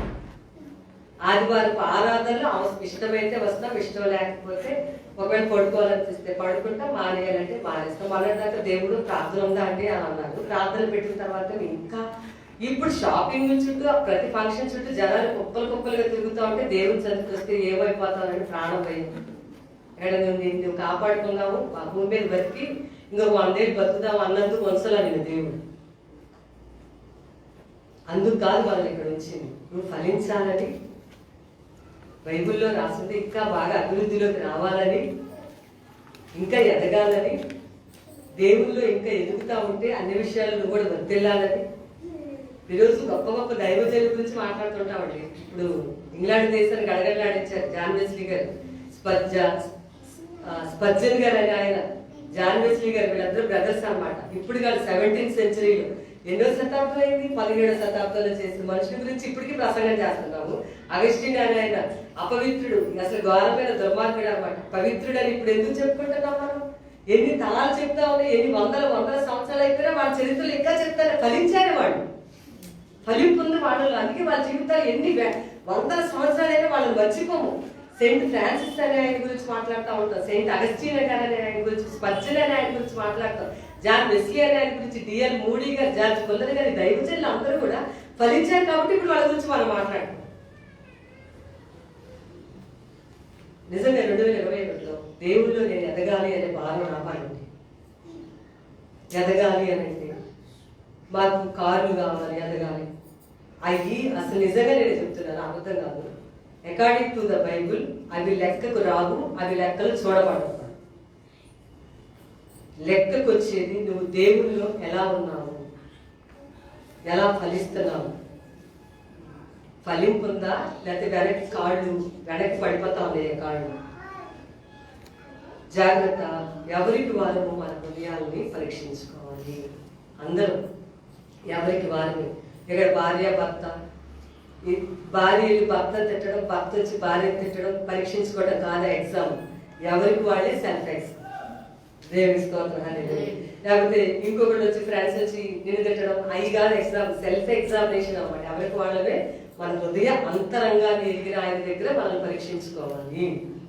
సరే, యజమాని వచ్చి 3 సంవత్సరాలు అయిపోయింది కదా, కనీసం ఒక్క పండైనా ఉంటుందేమో, ఆత్మఫలం ఫలిస్తామేమోనని దేవుడు ఇప్పుడు మనల్ని కూడా చూస్తున్నాడు. ఈ సంవత్సరంలో మనం ఎదగాలి, దేవుల్లో ఇంకా ఫలించాలి అనే ఆశ తృష్ణ ఉండాలి. చెప్పాను నేను, ప్రార్థనలో ఎదుగుదల, దేవుని వాక్యంలో ఎదుగుదల, సహవాసంలో ఎదుగుదల. నీవు సంఘానికి బయట ఉండి లేకపోతే సంఘ సహవాసం కార్యక్రమాలకు హాజరు కాకుండా ఫలించలేవు. అందుకే వారాంతపు మధ్యలో రకరకాల ప్రార్థనలుగా ఏర్పాటు చేయడానికి కారణం అది. అందుకే కానీ మేము ఖాళీగా ఉన్నందుకు కాదు. ఖాళీగా ఉంటే నన్ను వదిలితే నేను 24 గంటలు ప్రార్థన చేస్తాను. ఒకవేళ అది కానీ ఏ పని చేయొస్తానండి. అందుకు కాదు, ఎదగటం కొరకు, ఫలించటం కొరకు ఇన్ని అవకాశాలు దేవుడు మనకిస్తే, ఈరోజు దేవుడి వాక్యంలో దేవుడు వచ్చి ఆ చెట్టును చూస్తే అది ఫలించలేదని వాక్యంలో రాసింది. మార్క్స్ వాక్యంలో మంచి మాట రాసింది కదండి. 11వ అధ్యాయం చూడండి, 13వ వచనం. ఒక పండైనా కనిపించలేదని ఉంది. అక్కడ 11వ అధ్యాయం చూడండి, మార్క్స్ వార్తలో 13వ వచనం. 12 మర్నాడు వారు బేతనీయ నుండి వెళ్ళుచుండగా ఆయన ఆకలి కొని ఆకులు గల ఒక అంజూరపు చెట్టును దూరం నుండి చూచి దాని మీద ఏమైనా దొరుకునేమో అని వచ్చాను. దాని వద్దకు వచ్చి చూడగా ఆకులు తప్ప మరేమీ కనబడలేదు. ఏదైనా అది అంజూరపు పండ్ల కాలము కాదు. యేసు ప్రభుకి ఒకసారి ఆకలేసిందని రాసుకున్నాడు. ఆకలేసిందా యేసు ప్రభుకి? ఆకలేస్తుంది. మానవునిగా భూమి మీద సంచరించినప్పుడు ఆయనకి ఆకలేసింది. దూరం నుంచి చూస్తే ఒక అంజూరపు చెట్టు కనిపించిందండి ఆయనకి. చెప్పారుగా, అంజూరపు చెట్లు ఇజ్రాయెల్ దేశంలో ఎక్కువగా నాటుతారు, ఇండియాలో చాలా తక్కువ. బస్సు కొంతమంది అయితే చూసే ఉండరు ఆ చెట్లని. అంజూరపు చెట్టు కనిపిస్తే దూరం నుంచి చూసినప్పుడు యేసు ప్రభుకి మంచి ఆకులతో చెట్టు చక్కగా కళకళలాడుతా కనిపించింది అనమాట. చాలా ఫ్రూట్ఫుల్, చూస్తున్నప్పుడు ఎంతో అందంగా నిండుగా ఆకులు అన్నీ కూడా మంచిగా గ్రీన్ గా కనిపించింది. గబగబా యేసు ప్రభు పండే ఏమైనా, అక్కడ చూడండి మంచి మాట రాసింది, దూరం నుండి దాని వద్ద ఏమైనా దొరుకుతుందేమోనని వచ్చి చూస్తే ఆయనకి ఏమీ దొరకలేదట. అది పండ్ల కాలం కాదు అని రాశారు. అంటే ఇప్పుడు చదివినాడికి ఒక డౌట్ రావాలి, మరి పండ్ల కాలం కాకపోతే పండ్లు ఎలా వస్తాయండి? యేసు ప్రభు పండ్ల కాలం కానప్పుడు చెట్టు దగ్గరికి రావడం ఎందుకని? రావచ్చు. పండ్ల కాలం కాదు కానీ కాయలు కాసే కాలం. చెప్పండి, ఏం కాలం? కాయలు కాసే. అంటే నేను అంతే ఎక్స్పెక్ట్ చేస్తాడు. పండ్ల కాలం కాదు, పండు కోసం పరిగెట్టుకు రాలా, కాయలైనా ఉండాలి. అంత చక్కగా కనిపించే ఆ చెట్టుకి చిన్న చిన్న కాయలు ఉండాలి. యాక్చువల్గా అంజూరపు మామిడి కాయలు ఎలా తింటామో అంజూరపు కాయలు కూడా తింటారు. పండ్లు మాత్రం నాట్ ఓన్లీ ఫ్రూట్స్, ఈ చిన్న చిన్న కాయలు కూడా తింటారు. అది కూడా లేదు. అందుకే యేసు ప్రభు ఆ చెట్టుని శపించారు అని బైబిల్లో రాసు. ఎందుకు శపించారు? కాయ లేదు, పండు లేదు, ఏమీ లేదు. దూరం నుంచి చూస్తే మాత్రం బాగా. ఇదే మన సాక్ష్యాలు. ఎక్కువ మంది సాక్ష్యాలు ఏంటంటే, మేము యేసు ప్రభుని నమ్ముకున్నాం, క్రిస్టియన్స్ మేము దేవుడిని నమ్ముకున్నాం, యేసు ప్రభుని నమ్ముకున్నాం, మేము చాలా బాధపడి యేసు ప్రభుని నమ్ముకున్నాం. నేను కూడా నమ్ముకుని 28 ఏళ్ళై 29వ సంవత్సరం వచ్చింది. యేసు ప్రభుని నమ్ముకున్నాం అని చెప్తా ఉంటాము, కానీ ఏ ఫలము ఫలించదు. కొంతమంది ప్రభువు నమ్ముకుంటారు, ఏమి ఆత్మీయ జీవితంలో ఏ మార్పులు ఉండవు, అవసరమైతే వెనక్కి అడుగులు వేస్తూ ఉంటారు. చిన్న కష్టం రానివ్వండి, చిన్న ఏది రాకుండా మానవుడికి చిన్న బాధ రానివ్వండి, చిన్న ఇబ్బంది రాగానే ఫస్ట్ వీళ్ళ బుర్రలోకి ఎక్కేది ఏంటంటే దేవుడే నాకు ఇలా చేశాడని వీళ్ళు అనుకుంటారు. బయట వాళ్ళు కూడా అంటూ ఉంటారు. అప్పుడు వెంటనే వీళ్ళు రూఢీగా నమ్ముతారు అనమాట. అంతే తప్ప ఇక్కడ నాది ఏంటి, నా పాత్ర ఏంటి, నేను చేసిన పొరపాటు ఏంటి, నేను దైవ దృష్టికి వ్యతిరేకంగా చేసిన విషయాలు ఏంటి అని సరిచేసుకోవడం చేతకాక ఇలా దేవుడిని నిందిస్తాము. వాడన్నిటికీ బాగుపడ్డాడు. యోబు యథార్థవంతుడు, నీతిమంతుడు, ఎక్కువైన. మరి అన్ని శ్రమలు ఎందుకున్నట్టు ఆయనకి ఏమన్నా అతను పాపాలు చేసినా వస్తాయండి, వస్తాయని బైబిల్లో రాస్తుంది. వాటిని జయించే శక్తిని దేవుడు నేను ఇస్తానని చెప్పాడుగా. విజయాన్ని నేను మీకు ఇస్తాను, మిమ్మల్ని విజయవంతులుగా నిలబెట్టడం నా వైపు అని చెప్పాడు ఆయన. చెప్పండి, ఎవరు విజయవంతులుగా నిలబెట్టుకోకుండా, ఎవరి జీవితంలో బాధ లేకుండా వచ్చారని అనుకుంటున్నారు? ఎక్కువ బాధలు పడినాడు, ఎక్కువ విశ్వాస వీరులైంది. దేవుని స్తోత్రం చెప్పడాలి. బాధలు పడి శ్రమలు అనుభవించిన వాళ్ళు విశ్వాసంలో పెరిగారు, పరిచర్యల్లో ఉన్నారు, వీరులుగా నిలబడ్డారు. వాళ్ళ యొక్క చెక్కు చెదరు వాళ్ళు ఎప్పుడు అలాగే ఉంటారు. ముందుకెళ్ళి వెనక్కి వచ్చి, ముందుకెళ్ళి వెనక్కి వస్తా ఉంటే విశ్వాసంలో, భక్తి జీవితంలో ఇంకెప్పటికి ఎదగడం, ఫలించడం ఎప్పటికి అవుతుంది మన జీవితంలో? జాగ్రత్త. దీపం ఉండగానే ఇల్లు చక్కబెట్టుకో. దేవుడు వాక్యం దొరికినప్పుడే జాగ్రత్తగా వాక్యం రండి. ఉపవాస ప్రార్థనలు పెట్టుకునే అవకాశం ఉన్నప్పుడు ఉపవాస ప్రార్థనలు రండి. గృహ ప్రార్థనలు పెట్టుకునే అవకాశం వచ్చినప్పుడు రండి. దైవ సన్నిధిలో ఉన్నప్పుడే ఫలించడానికి వీలవుతుంది. నువ్వు ఎప్పుడైతే దేవుల్లో ఫలిస్తావో మొత్తం అన్ని నీ వెనకాల సెట్ అయిపోతా ఉంటాయి. నీ జీవితంలో ఉన్న సమస్యలన్నీ. దేవుని స్తోత్రం, హల్లెలూయా. అర్థమవుతుందండి? మొత్తం లైఫ్ అంతా నిన్ను కరెక్ట్గా సెట్ చేసి లైన్లో పెడతాడు. ఏం బాధపడదు. ఆయన సెట్ చేసేవాడు. ఆయన బలపరిచేవాడు ఆయన, సహాయం చేసేవాడు ఆయన. దీన్ని వదిలేసి దేనికోసమో బంధువులు అంటాం, స్నేహితులు అంటాం, అమ్మ అంటాం, నాన్నంటాం, అక్క అంటాం, చెల్లి అంటాం, మొత్తం అన్నిటికీ దేవుడికి సెలవు పెట్టే దేవుడికి సెలవు. జాగ్రత్త, ఫలించాలి. అందరూ కూడా జాగ్రత్తగా ఈ వాక్యాన్ని మనసులో పెట్టాలి. ఎవరి లెక్క వాళ్ళది, నా లెక్క నాది. నేను లెక్క చెప్పాలి, నాకు లెక్కలు చూడబడతాయి. నా లెక్క నాకు సంబంధించింది, దేవుడికి సంబంధించింది. మీ లెక్క మీకు దేవుడికి సంబంధించింది. చెప్పడం వరకే నాకు.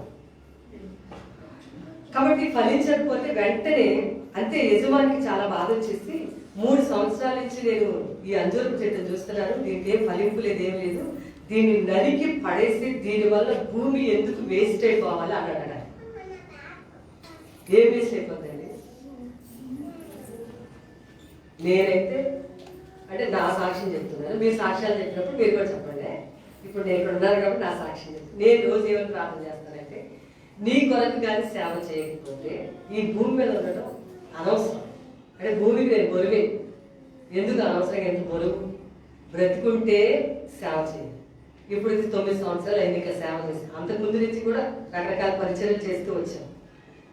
భూమి మీద నేను బ్రతుకున్నంతకాలం, ఎంతకాలం నన్ను ఇక్కడ ఉంచుదాం అనుకున్నాను అంతకాలం నేను నీ సేవ చేయాలి.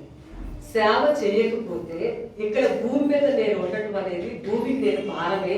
కాబట్టి భూమికి నేను భారం అయిపోకుండా నీవు సేవ చేసే కొరకు నాకు ఇవ్వమని రోజు నేను ప్రార్థన చేస్తాను. మీరు చెప్పండి, మీరు సాక్ష్యాలు చెప్పేటప్పుడు ఏమనుకుంటున్నారు? అప్పుడు మేము కూడా నేను అనుకునే విషయం చెప్తున్నాను. అందుకని మా అమ్మాయికి పెళ్లి చేయాలి, మా అబ్బాయికి పెద్ద ఉద్యోగం వచ్చిన తర్వాత ఒక ఆఫీసులో వచ్చినాక అప్పుడు చూడాలి, తర్వాత ఒక 2-3 కోట్లు వచ్చిన తర్వాత చూడాలి, ఇంకొక పెద్ద ఇల్లు కట్టుకుని చూడాలి. అది నేను ఎప్పుడు అడగలేదు, ఇంతవరకు కూడా నేను అడుగుతున్నాను. నేను సేవ చేయకపోతే ఈ భూమికి నేను భారం, వేస్ట్. నా వల్ల ఎందుకు ప్రయోజనం? ఏం ఉపయోగం లేదు. అందుకని బ్రతుకున్నంతకాలం నీ సేవ చేయాలి, సేవ చేస్తూనే వెళ్ళిపోవాలి. దేవుని స్తోత్రం, హల్లెలూయా. కాబట్టి మన జీవితంలో ఒక స్ట్రాంగ్ డెసిషన్ 2021 సంవత్సరంలో మనం తీసుకోవాలి. దైవ సన్నిధిలో లేకుండా నువ్వు ఫలించు అనే మాట బాగా గుర్తు పెట్టుకో. దేవుడు చూశాడు, వెయిట్ చేశాడు. 3 సంవత్సరాలు అంజూరపు చెట్టు ఫ్రూట్ కోసం చూడబెట్టండి. సంవత్సరంలో పంట వచ్చేస్తే ఫ్రూట్స్ వచ్చేయాలి, కనీసం అట్లీస్ట్ ఇక్కడ అది నరికి పడేసేమని చెప్పాడు దేవుడు. ఎందుకు? ఆ మొక్క ఉండటం వల్ల ప్లేస్ వేస్ట్ కదా. మన ఇళ్లలో మనం అమలు చేయవా? మనకు బాగా తెలుసు. ఏదైనా పూల మొక్కలు తెచ్చారనుకోండి, కాయలు తీసుకొచ్చి మొక్కలు మంచిగా పెట్టాలండి, గ్రీనరీ ఉండాలి. ప్రతి ఇంట్లో మంచి మొక్కలు నాటుతా ఉండాలి. ఫలించకపోతే ఏం చేస్తాం? ఎందుకు ఇది పూలు పోయట్లేదు, కాయలు రావట్లేదు, దీన్ని పీకేసేద్దామని చెప్పి తీసేసి కొత్త మొక్కలు వేయరా? సేమ్ దేవుడు ఇక్కడ ఉపయోగించాడు. తీసి అందరూ పడేస్తే ఇంకొక దాన్ని మంచిగా నాటొచ్చు కదా. ఎందుకు ఇది? దీనివల్ల ఉపయోగం లేదు, అసలు ఏ ప్రయోజనం లేదు దీనివల్ల. అసలు సంఘానికి నీవు నేను ప్రయోజనకరంగా ఉండాలి, సంఘ సభ్యుల్లాగా ఉండాలి, ఒక కుటుంబం లాగా ఉండాలి. అంతేగాని గెస్ట్లం కాదు. నేను మన ఫంక్షన్కి వెళ్ళానండి. ఆ ఫంక్షన్లో మా ఇంటి వాళ్ళందరూ, వాళ్ళ నాయనమ్మ, తాత, వాళ్ళ మేనత్త, మామయ్య, వాళ్ళ ఫ్యామిలీ మెంబర్స్ ఉంటారు కదా, అందరూ వచ్చిన వాళ్ళందరినీ పలకరించడం, బాగున్నారా అని అడగటం, భోజనాలు పెట్టడం. ఎవరండి? ఇంట్లో వాళ్ళే కదా. ఆ ఇంట్లో ఫంక్షన్ అవుతుందండి. ఆ కుటుంబ సభ్యులందరూ ఏం చేస్తారు? ఎవరు వచ్చిన వాళ్ళు అందరూ బాగున్నారండి, భోజనం చేశారా, మేము కూడా భోజనం చేయండి, మీరు కూడా తొందరగా భోజనం చేసేయండి, గిఫ్ట్లు తీసుకున్నారా, అందరూ శుభ్రంగా తిన్నారా, భోజనాలు సరిపోయింది. ఎవరు అడుగుతారు? ఇవన్నీ ఇంట్లో ఉన్న కుటుంబ సభ్యులు ఇంట్లో ఫంక్షన్ జరుగుతుంటే కూర్చుంటారంటే ఎక్కడైనా మూలలో కూర్చొని భోజనం చేసి ఎక్కడికైనా వెళ్ళిపోతారా? వెళ్ళరు కదా. ఇంట్లో వాళ్ళు అన్ని పట్టించుకుని చూస్తూ ఉంటారు, ఎలాగైంది ఏంటి అని చెప్పేసి. ఇప్పుడు మనం అలాగే చేస్తాం. మనం కూడా ఇది దేవుడి ఇల్లు, నువ్వు గెస్ట్ కాదు. ఈ కూడికలకి, ఈ కార్యక్రమాలన్నీ మన కోసమే. మనం అందరం ఈ ఇంటి వాళ్ళం అన్నమాట. ఆత్మ సంబంధమైన ఇల్లు ఇది. దేవుని స్తోత్రం, హల్లెలూయా. మేమైతే అలాగే తీసుకుంటాను. వాళ్ళు ఇట్లాంటి వాళ్ళు, వీళ్ళు అలాంటి వాళ్ళు, వీళ్ళు పలానా, ఈ లెక్కలేవి నా బుర్రలో ఉండదు. దేవుని సంఘము, దేవుని పిల్లలు, దేవుని ఇల్లు. కాబట్టి గెస్ట్ లాగా ఉండకూడదు. అంటే గెస్ట్ అంటే ఎప్పుడో ఒకసారి వచ్చేవాడు గెస్ట్ అన్నమాట. వాళ్ళకి సత్కార్యాలు చేసి, సకల ఏర్పాట్లు చేసి, ఆ వచ్చే గెస్ట్కి మంచి చెడు చూసి వాళ్ళకి నీళ్ళు ఎన్ని రకాలు చేస్తారండి. కానీ ఇంటి సభ్యులు గెస్ట్ లాగా కూర్చోంటారా? కూర్చోరు కదా. దేవుని కార్యక్రమాల విషయంలో, దేవుని కార్యాల విషయంలో దేవుని పిల్లలు అలా బాధ్యత కలిగి ప్రవర్తించాలి. మనం అందరూ కూడా ఈ ఇంటి సభ్యులము. ఏ సంఘమైనా అది దేవుని ఇంటి సభ్యులు అనే విషయాన్ని మర్చిపోకూడదు. దేవుని స్తోత్రం, హల్లెలూయా. కాబట్టి గుర్తుపెట్టుకోండి, దానికి ఇంకా భూమి ఎందుకు వేస్టేబుల్ అడగమని చెప్పినప్పుడు తోటమాలి బ్రతిమాలుతున్నాడు. ద్రాక్ష తోటమాలి చాలా రిక్వెస్ట్ చేస్తున్నాడు. ఎందుకు ఫలించట్లేదు? ఆత్మ ఫలం లేదు, ప్రార్థనలో ఎదగలేదు, సహవాసంలో ఎదగట్లేదు, ఎందుకు ఈ మనిషి ఏంటి ఉపయోగం అని ఆలోచించిన యజమాని మొక్కను తీసేయమంటున్నప్పుడు ఇక్కడ మొక్క గురించి వస్తే అప్పుడు ద్రాక్ష తోటమాలి బ్రతిమాలుతున్నాడు అనమాట. యజమానుడా, ఈ ఒక్క సంవత్సరం ఉంచండి ప్లీజ్, ఈ ఒక్క సంవత్సరం ఉంచండి. రోమిలికి రాసిన పత్రిక 8:26 రాసింది, పరిశుద్ధాత్మ దేవుడు మన పక్షంగా ప్రార్థన చేస్తున్నాడు. మరి తండ్రి కుడిపార్శ్వంలో కూర్చుండి మన పక్షంగా దేవుడు విజ్ఞాపన చేస్తూ వీళ్ళు ఇంకా బాగుండాలి, చెప్పండి, వీళ్ళు ఇంకా ఫలించాలి, వీళ్ళు నాశనం అయిపోకూడదు. మానవులు పైకి ఒక మాట లోనికి ఒక మాట చెప్తారండి. దేవుడు అందరూ బాగుండాలనేది దేవుని యొక్క ఉద్దేశం. దేవుని స్తోత్రం చెప్పండి. అందరూ మంచిగా ఉండాలి అనేది దైవ ఉద్దేశం. అప్పుడు ప్రతిమాలుతాడు అన్నమాట తోటమాలి, ద్రాక్ష తోటమాలి, ప్లీజ్ ఈ మొక్కలు ఉంచండి ఒక్క సంవత్సరం. కన్నీరు పెట్టుకుంటాడు ద్రాక్ష తోటమాలి. విత్తాడు కదండి, పెంచాడు కదా, నీళ్లు పోసాడు కదా, బాధ అనిపిస్తుందా? బాధ అనిపిస్తుందా? ద్రాక్ష తోటమాలికి ఈ చెట్టు నేను పెంచాను, 3 సంవత్సరాలు పోషించాను, అయ్యో ఇది పోతే నరకబడిపోతే ఎలాగో వద్దు వద్దు. యజమానుడు ఒక్క సంవత్సరం పర్మిషన్ ఇవ్వండి. అందుకే బట్టి 2021లో కూడా మనం వచ్చాం. దేవుని స్తోత్రం, హల్లెలూయా. ఈ ఒక్క సంవత్సరం వీళ్ళు ఉంచండి. ఈ సంవత్సరం నేను వాళ్ళకి బాగా తవ్వుతాను.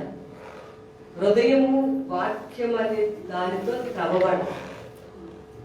దేవుడు మన యేసుక్రీస్తు మన పక్షంగా విజ్ఞాపన చేయడాన్ని బట్టి పరిశుద్ధాత్మ దేవుడు మనల్ని ఇంకా కనికరం చూపించి వాళ్ళ బ్రతకనివ్వండి ప్రభు, వాళ్ళకి సహాయం చేయండి, వాళ్ళ బలహీనతలు వాళ్ళ స్వస్థపరచండి, వాళ్ళని దూరం చేయొద్దు ప్రభు. అలాగే దేవుని సేవకులంగా ఇక్కడ చేస్తున్న ప్రార్థనల ద్వారా ఇంకొక సంవత్సరంలోకి మనం ప్రవేశించడానికి దేవుడు మనకు సహాయం చేశాడు. అందుకే 2021లోకి మనం వచ్చాం. ద్రాక్ష తోట మాలి కూడా చాలా బ్రతిమాలాడు యజమానుడు, తీయొద్దు, ఒక్క సంవత్సరం ఉంచండి, ఈసారి మళ్ళీ నేను త్రవ్వుతాను. చెప్పండి, ఏం చేస్తాడట ఈరోజు. అందుకే మనము దేవుని బిడ్డలారా, మరి ఇంతకుముందు చనిపోయిన ఈ వాక్యంలో ఉన్న వాళ్ళకంటే కానీ, లేకపోతే లాస్ట్ ఇయర్ చనిపోయిన వాళ్ళకంటే కూడా గొప్పవారమేం కాదు. కానీ దేవుడు, పరిశుద్ధాత్మ దేవుడు మన పక్షంగా చేస్తున్న విజ్ఞాపనలు, సేవకులు మనం చేస్తున్న ప్రార్థన ద్వారా ఇంకొక సంవత్సరంలోకి మనము వచ్చాం. ఈ సంవత్సరం ఏం చేయాలి అని అంటే బాగా వాక్యముతో త్రవ్వబడాలి. త్రవ్వబడాలి. ఇప్పుడు లోకంలో కొన్ని విషయాలు తప్పులుగా లేవండి, కానీ బైబిల్ కొన్ని విషయాలు తప్పులు అంటుంది. అలా త్రవ్వబడాలి. దేవుని స్తోత్రం, హల్లెలూయా. ఏమైనా మట్టి తవ్వుతున్న కొద్ది చిన్న చిన్న రాళ్ళు వస్తాయి కదండి, రాళ్ళు ఏం చేయాలి? తీసి అవతల పడేయాలి. నీళ్ళు అప్పుడు లోపలికి వెళ్ళిపోవడానికి, ఆ మొక్క లోపలికి ఆ మట్టిలోనికి వెళ్ళాలంటే అడ్డంగా ఉన్న వాటిని తీసుకోవాలి. అట్లాగే వాక్య ప్రకారము అడ్డుగా ఉన్నదాన్ని మన హృదయ అంతరంగం త్రవ్వబడి ఆ అవిధేయతని విడిచిపెట్టేసేయాలి. సంవత్సరం చాలా అవకాశాలు ఇస్తాడండి దేవుడు. మనకి మంచి అవకాశం వచ్చింది 2021 సంవత్సరం అవకాశం. నిజంగా మనిషి చనిపోతాను అనే రోగం వచ్చింది అంటే ఎంత బాధ అనిపించింది ఒకసారి ఎప్పుడైనా ఆలోచించారా? మా సిస్టర్కి అయితే పెద్ద గొడవ అయింది. ఆ అబ్బాయి ఆరోగ్యం కొన్నా సరే పెద్ద గొడవ అన్నమాట. అంటే ఎంత భయంకరమో నిజంగా జీవితం అండి. ఈ రోజు మనం బ్రతికి ఆరోగ్యవంతులుగా 100 సంవత్సరంలోకి వచ్చామంటే దేవుడు ఇంకొక అవకాశం మనకి ఇచ్చాడు. ఇప్పుడు మనం బాగా ఇంకా ఎదగాలి దేవుడు. ఇంకొక విషయం ఏంటంటే ఎరువు కూడా వేస్తానంటాడు ద్రాక్ష తోట మళ్ళీ. ఏమన్నాడు? ఇంకా మంచిగా ఎరువు వేస్తానంటే మనం చక్కటి దైవ వాక్యాన్ని, వాక్య ప్రకారమైన సందేశాలే వినాలి. అర్థమైందని చెప్పిన మాట. వాక్య ప్రకారమైన సందేశాలు వినాలి. అర్థం లేకుండా ఎవరెవరు రకరకాలుగా చెప్పే వాక్య వ్యతిరేక బాధల్లోకి వెళ్ళొద్దు. వాక్యానుసారమైన బాధను జాగ్రత్తగా వినండి, గ్రహించుకోండి ఏది వాక్యానుసారమైన బోధ. కాబట్టి అట్లా ఇంకా ఎరువు వేసుకోవడం, ఇంకా దేవుని వాక్యాన్ని బాగా ధ్యానం చేయడం, ఇంకా హృదయ అంతరంగంలో వాక్యానికి వ్యతిరేకమైన విషయాలు విడిచిపెట్టడం. అలా చేస్తే అలా చేస్తాను నేను అని ద్రాక్ష తోట వారి యజమానికి హామీ ఇస్తూ ఈ సంవత్సరం ఫలించినా సరే ఇలా చేస్తే ఫలించేసేయాలి. అందుకే ఆదికాండం 1:28 కూడా దేవుడు చెప్పాడండి, మీరు బాగా ఫలించండి, అభివృద్ధి పొందండి, విస్తరించండి, భూమిని నాటించి లోపరుచుకోండి అని రాసింది. ఫలించడము అనేది అసలు శరీర సంబంధమైన ఫలింపు కాదండి. మొదటిగా మొదటిది ఆత్మ సంబంధమైన ఫలింపే. రెండో విషయం, ఫలింపు అంటే నీ కోసమే నువ్వు బ్రతకడం కాదు, నువ్వు ఇతరుల కోసం బ్రతకడమే ఫలింపు అనే దానికి గుర్తు.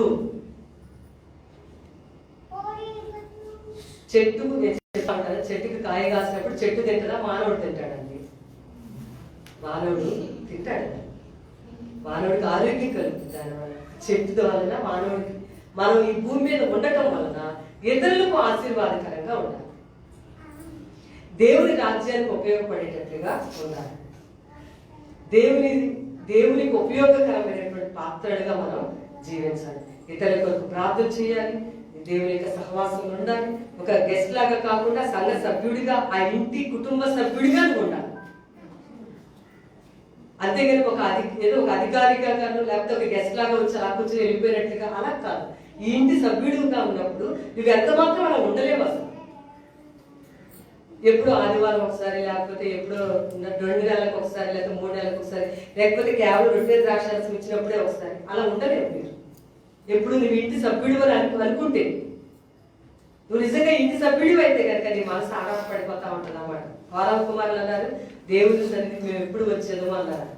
దేవుని స్తోత్రం, ఎప్పుడు వచ్చేదో మేము 42వ కీర్తనలో రాసిందని, దేవాది సన్నిధికి మేము ఎప్పుడు వెళ్తాం ప్రభా, మేము వెళ్ళడానికి మాకు సహాయం చేయమని వాళ్ళు చక్కగా ప్రార్థన చేస్తున్నారు. మోషే అన్నాడు, దేవాది సన్నిధి రాకపోతే మేము ఎక్కడికి వెళ్ళగానే మేము ఎక్కడ ఉండిపోతాం, నువ్వు రావాలి, నువ్వు మాతో అన్నాడు.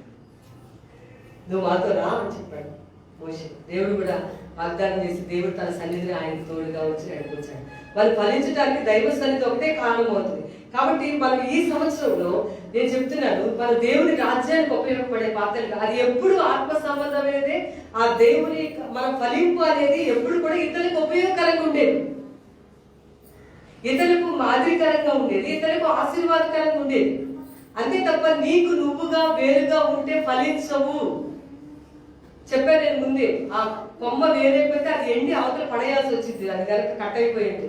మన దేహంలో అవయవాలు కూడా అలా వేరైపోయినప్పుడు మన పరిస్థితులు కూడా అలా ఉంటాయి, అవి ఫలించవు. మనము ఇప్పుడు ఈ పిల్లలు ఉన్నారు, వీళ్ళు ఇంకా ఫలిస్తారు, ఎదుగుతారు శరీర సంబంధంగా. వాడికి చూడండి అట్లా అవుతా ఉంటుంది. కొన్ని ప్రమాదాలు పేపర్లో చూస్తూ ఉంటాం, కాలు చెయ్యి వేరు పడిపోయిన, మొండాలు వేరు పడిపోయి ఇంకా అభివృద్ధి చెందం అవన్నిటికీ కూడా. అది దైవ సన్నిధిలో ఉన్నప్పుడే ఆత్మ సంబంధంగా అభివృద్ధిలోకి వస్తాం మనం. కాబట్టి నూతన సంవత్సరంలో నీవు నేను మరి 3 ఏళ్ళు అయిందట ఈ చెట్టు నాటి, నిన్ను నాటి ఎన్ని సంవత్సరాలు అయింది, నీవు రక్షించబడి ఎన్ని సంవత్సరాలు అయింది. ఇంకా ముందుకి వెనక్కి ఇంకెన్ని సంవత్సరాలు నడుస్తూ ఉంటాను. అలాగా ఇంకా ముందుకు వచ్చి మళ్ళీ వెనక్కి వెళ్ళిపోయి, మళ్ళీ ముందుకు వచ్చి మళ్ళీ వెనక్కిపోయి ఎన్నిసార్లు దేవుడు ఎంతో మంచి అవకాశం ఇచ్చాడు. ఆయన దీర్ఘశాంతుడు అనడానికి ఇదే రుజువు, మనం బ్రతికొన్నట్టుగా రుజువు. దేవుని స్తోత్రం, హల్లెలూయా. దయ కలిగిన వాడు, కృపా సమృద్ధి కలిగిన వాడే. కాబట్టి ఇంకొక నూతన సంవత్సరం ఇచ్చాడు. కాబట్టి మనం మనస్ఫూర్తిగా దేవుని సన్నిధిలో ప్రార్థన చేసుకుని అడుగుతాం, దేవా నేను ఫలించాలి, ఆత్మ ఫలం కలిగి ఉండాలి, ప్రార్థనలో ఎదగాలి, ఇతరుల కొరకు ప్రార్థించే విషయంలో ఎదగాలి. నాకు నేను ఎట్లా కాదు, నువ్వు ఇతరులకు వేడి పుట్టిస్తే నీకు కూడా వేడి వచ్చింది. అవునా? ఇతరులకు వేడి పుట్టిస్తే నీకు కూడా ఏమొస్తుంది, వేడి కలుగుతుంది. తప్పగా నువ్వు దీవించబడతావు. దేవుడు అలా వదిలిపెట్టాడు. ఆత్మలో వదిలితే అన్ని విషయాలు వదిలితామని దేవుడి వాక్యంలో రాయబడింది. అందుకే దేవుడు ముందు వెళ్ళిపోయిన వారికంటే యోగ్యమైన కాదు, కానీ మనం భూమిని విడిస్తే నరకంలోకి వెళ్ళకూడదని, ప్రేమించి ఇంకా ఫలించాలని, ఆయన రాజ్యానికి ఉపయోగపడే పాత్రలుగా, అంటే ప్రార్థించేవారుగా, ఇతరుల కొరకు సలహా ఇచ్చేవారుగా, ఇతరులకు మంచిగా ప్రేమించేవారుగా, ఇతరులను ఆదరించేవారుగా, ఇతరులకు మేలు చేసేవారుగా, ఇతరులకు ప్రార్థన చేసేవారుగా, ఇతరులను కంఫర్ట్ చేసేవారుగా, అనారోగ్యంతో ఉన్నప్పుడు వాళ్ళకి ప్రార్థించేవారుగా, ధైర్యించేవారు, ఇదంతా బోల్డ్ సేవ చేయొచ్చు. కాబట్టి అలా ఫలించుదాం. అలాగే మనం ఉంటున్న మన సంఘాలందరి పక్షంగా దేవుని సన్నిధిలో ఉపవాసం ప్రార్థన చేయడం ద్వారా మనం ఫలించవచ్చు. అలా మనకి ఈ రోజు ఇప్పుడు మనకు అనిపించదు మనం చేసేవి, ఒక రోజున మీరు చేసినవన్నీ దేవుడు ఒకరోజు మీకు చూపిస్తాడు. దేవుని స్తోత్రం. ఇదిగో పలానా రోజు నువ్వు ఇలాంటి చేస్తావు కదా, పలానప్పుడు ఆ రాజ్యానికి నువ్వు ఇలాంటి పని చేస్తావు, పలానా రోజు నీ కష్టంలో కూడా నా రాజ్యం కొరకు నువ్వు ఈ పని చేస్తావు, నువ్వు నీకు శ్రమలో కూడా నా రాజ్యం కొరకు నువ్వు ఈ పని చేస్తావు. ఇవన్నీ లెక్కలు చూపించి దేవుడు నీ జీవితంలో గొప్ప కార్యాలు, గొప్ప బహుమానం, గొప్ప జీవకిరీటాన్ని దేవుడు నీకు ఇస్తాడు. శ్రమలు వచ్చినప్పుడు, శోధనలు వచ్చినప్పుడు, కష్టం వచ్చినప్పుడు దేవుడిని నిందించడం లేదా సంతోషం వస్తే అలాంటివి మానేసి ఒక చక్కటి స్థిరమైన భక్తి జీవితానికి అని దేవుని స్తోత్రం. హల్లెలూయా. దేవుడు అలాంటి కృప ఈ సంవత్సరంలో ఇంకా బాగా ఎదిగే అభిషేకం దేవుడు మనకి దయచేయని కాక, దేవుడు అలా చేయకపోతే సరే అప్పుడే నడిపించి వెళ్తురు అని తోట వాళ్ళు చెప్తున్నాడు అక్కడ. అలాంటి స్థితిలో కాకుండా ఎదిగే వారంగా, ఫలించే వారంగా, అభివృద్ధి చెందే వారంగా దేవుని రాజ్యంలో ముందుకు కొనసాగుదాం. దేవుని మాట దీవించుకుంటాక ఆమె అందరం మోకరించినట్లయితే నేను చిన్న ప్రార్థన చేస్తానండి. మహాపరిశుద్ధమైన తండ్రి, మీకు వందనాలు స్తోత్రాలు చెల్లిస్తున్నాం. మమ్మల్ని ప్రేమించి మరి సంవత్సరం దయా కిరీటం ఇది ఎలా చివరి దినాల్లో ప్రేమిస్తూ వచ్చాం. మీ ప్రేమకి ఎంతో కృతజ్ఞతలు ప్రభా. ఎన్నో విషయాలు నిజంగా మేము రక్షించబడి ఎన్నో సంవత్సరాలు అయితే మేము ఇంకా మేము ఊహించిన స్థాయిలో మేము ఎదగలేడానికి క్షమించమని అడుగుతున్నాను. నువ్వు మమ్మల్ని గురించి ఎక్స్పెక్ట్ చేసిన ఆ ఊహలంతా దాంట్లోకి మేము చేరలేకపోయినందుకు మమ్మల్ని క్షమించమని ఉదయకాలం ప్రార్థిస్తున్నాం. నిజంగా నా విషయంలో, మా అందరి విషయం మీరు ఎంతో మా గురించి ఊహించుకుని మేము ఫలిస్తామని మా మీద ఎన్నో ఆశలు పెట్టుకున్నారు. కానీ ఈరోజు మా జీవితాలు అలా చేయలేకపోయినందుకు క్షమాపణ అడుగుతాం. 2021లో మేము అందరం కూడా ఫలించే వారంగా, అభివృద్ధి చెందే వారంగా, విస్తరించి ఈ భూమి మీ కొరకు నిండించే వారంగా ఉండేట్లుగా పరిశుద్ధాత్మిక అభిషేకము, సహాయము, నడిపింపు మా అందరికీ దయచేయమని, శోధనలో, శ్రమలో ఎవ్వరూ కృంగిపోకుండా, బలహీనతలో పడిపోకుండా బలపరచమని, ఆత్మతో నడిపించమని యేసు నామములో వేడుకొంచున్నాము తండ్రి. ఆమేన్.